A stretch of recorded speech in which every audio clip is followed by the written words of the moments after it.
Magandang araw mga kapwa ko taxpayers! Dahil marami ang nag-request na magturo daw ako kung paano ang computation of net income para sa mga gumagamit ng graduated income tax rate using itemized deductions. So, kailangan natin ang figure or amount ng sales, ng cost of sales, at saka expenses.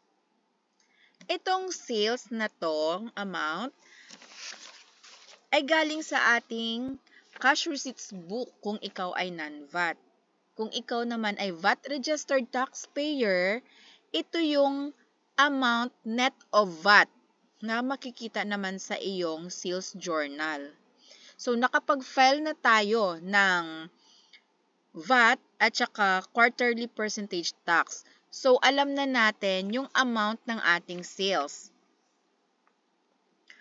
Ang gagamitin kong sample, itong sa aking Fabric Online PH online shop.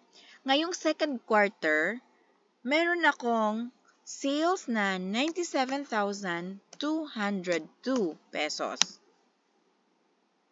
Okay. Lagyan ko ng decimals. Ang cost of sales o ang puhunan ng aking mga telang na benta ay 77,762.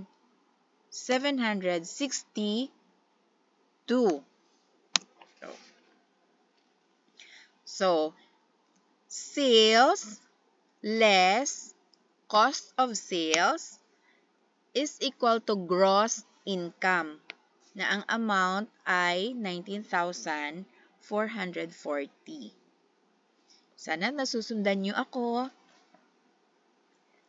Tapos, dyan sa gross income, i-deduct natin ang expenses. Ito yung lagi nilang tinatanong, paano yung aking expenses? Minsan, mas mataas pa yung expenses sa aking gross income. O, diba? So, pag nangyari naman yan ay net loss. So, ito naman sa akin ay may net income. Ang amount ng aking expenses, katulad ng aking internet, yung aking quarterly percentage tax, tsaka supplies. Ang total amount na ay 6,972 pesos.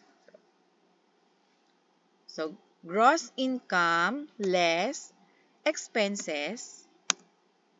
Ang result ay net income na 12,467.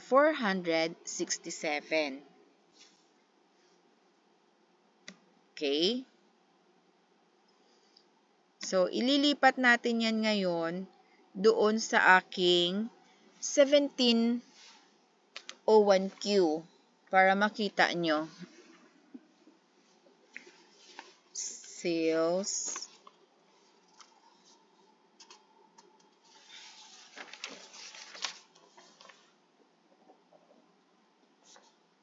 $97,202. Yung cost ay 77,762. Income ay 19,440. Expenses ay 6,972. At income ay 12,468.